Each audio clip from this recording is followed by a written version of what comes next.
Bonjour à toutes et à tous, je suis ravi de vous retrouver aujourd'hui pour parler comics. Aujourd'hui, on va parler d'un titre que vous avez peut-être vu passer dans la vidéo HR Réception d'il y a 2 mois. Je suis complètement à la bourre, comme vous le savez, pour les chroniques. Je l'avais lu il y a quelques temps, j'ai pas pu vous faire la review avant. Aujourd'hui, on va donc parler de Spectrograph qui est sorti chez Delcourt. C'est un titre de James Tynion IV qui jouit d'une très bonne réputation en France. C'est dessiné par Christian Ward et comme le précise le petit sticker, par le scénariste de The Nice House on the Lake. Donc bien entendu, vous connaissez toutes et tous ce titre qui est sorti chez Urban, qui a des très très gros succès de librairie dans le comics, mais dans le format qui n'est pas du comics.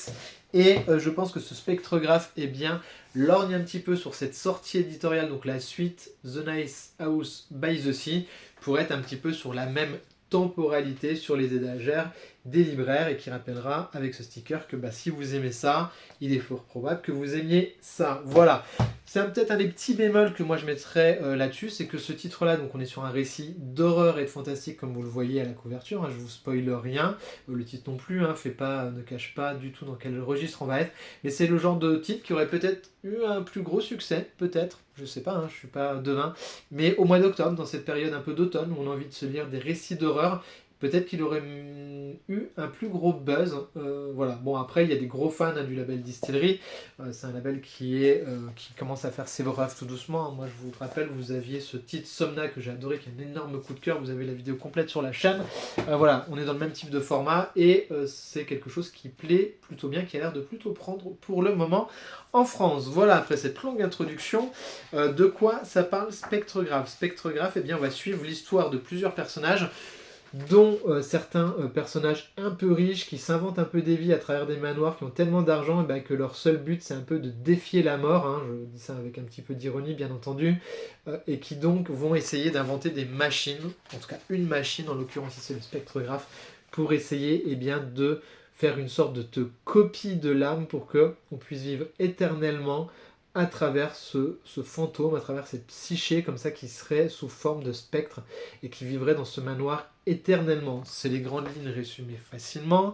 Donc on va suivre plusieurs personnages, on va suivre plusieurs trucs de culte comme ça qui m'ont fait penser un petit peu par moment à du Eyes Wide Shut, ces espèces de personnages qui se réunissent pour faire des choses un petit peu bizarres, tous ces riches qui ont trop d'argent et qui s'inventent des choses. On va suivre donc des groupes comme ça, mais on va surtout suivre deux personnages, deux nanas, une agence immobilière qu'on va voir ici, cette jeune demoiselle blonde, qui va avoir la charge de vendre ce manoir suite au décès de ce très riche personnage. Donc, comme vous l'avez compris, on va suivre plusieurs temporalités dans l'histoire. C'est à chaque fois plutôt bien noté, je vous montre ici. Hop, 2024, et le récit va faire comme ça quelques allers-retours dans le temps. Vous en profitez pour regarder les dessins, on reviendra dessus un petit peu après. Elle va donc être en charge de vendre ce manoir, mais vous la voyez ici, elle est au téléphone, elle est hyper stressée, elle est au téléphone avec une de ses collègues. Pourquoi? Parce qu'elle se rend compte qu'en partant pour faire cette vente, elle a oublié son fils sur une chaise haute. Ça n'a l'air de rien, mais ça va amener quelque chose de plus tout au long du récit, une sorte de tension dramatique assez impressionnante, parce que du coup c'est vraiment bien maîtrisé, où on va se poser la question de qu'est-ce qui se passe et comment elle va faire pour réussir à boucler cette vente rapidement et se sortir de tout ce qui va lui arriver pour que cet enfant ne reste pas tout seul sur sa chaise haute trop longtemps, parce que un enfant tout seul chez soi, c'est pas ouf. Elle va faire binôme avec ce personnage qui représente un espèce de groupe occulte qui veut racheter le manoir et qui essaye, in fine, vous vous doutez bien, c'est de mettre surtout la main sur cette fameuse machine. Voilà en gros l'histoire principale. Vous voyez un petit peu les dessins, le découpage est assez dingo, il y a des moments qui sont complètement ouf. Alors le dessin est assez particulier, c'est vraiment un style à part, ça je pense que ça peut-être rebuter certaines personnes parce qu'on est vraiment sur des choses qui peuvent être assez dures par moment.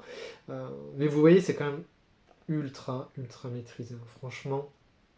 On est sur un dessin qui est hyper quali, on est sur du découpage de planches qui est hyper béton. Alors on est vraiment sur du comics, là pour le coup on retrouve tous les codes du comics qu'on aime bien dans le découpage et dans la narration visuelle. Vraiment ça c'est un pur kiff. Alors je vous montre des pages, je vous spoil rien, c'est encore le tout début du récit, mais vous voyez comme c'est assez dingo, vous allez en prendre plein les yeux tout le long du titre, vraiment.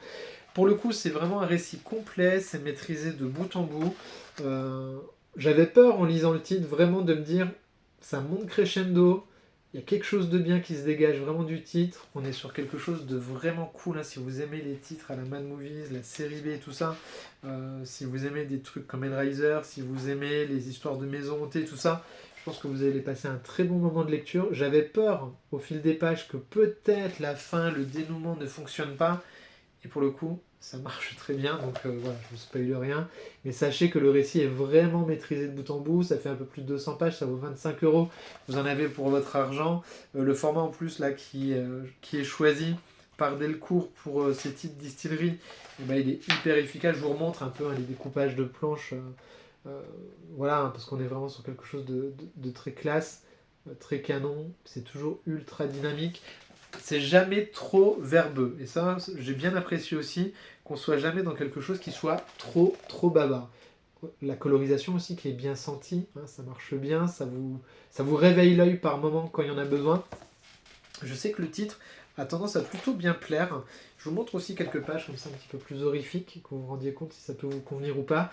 Le titre fonctionne vraiment de bout en bout. C'est une très bonne lecture de ce début d'année. Alors c'est pas un coup de cœur, mais ça fait partie des très bons titres que j'ai lus, que j'ai vraiment apprécié de bout en bout. Donc voilà. Dites-moi vous en commentaire si vous avez aimé cette lecture également, si c'est un titre que vous avez déjà lu ou que vous aviez peut-être prévu d'acheter. Si vous ne l'avez pas encore acheté, bah peut-être attendez, voilà, le mois d'octobre, ça peut être cool sur ces périodes de l'année où on a envie de se faire un petit peu peur. Ce sera un bon candidat, je pense, au mois d'Halloween. Voilà, Spectrographe chez Delcourt, la belle distillerie, 25 balles. Dites-moi ce que vous en avez pensé. Si vous découvrez la chaîne avec cette vidéo, n'hésitez pas à vous abonner, liker, partager, laisser un petit commentaire, ça fait toujours grave plaisir. Et j'ai beaucoup trop parlé, donc je vous dis à très vite pour de prochaines reviews. Prenez soin de vous et des vôtres. Bye bye les amis.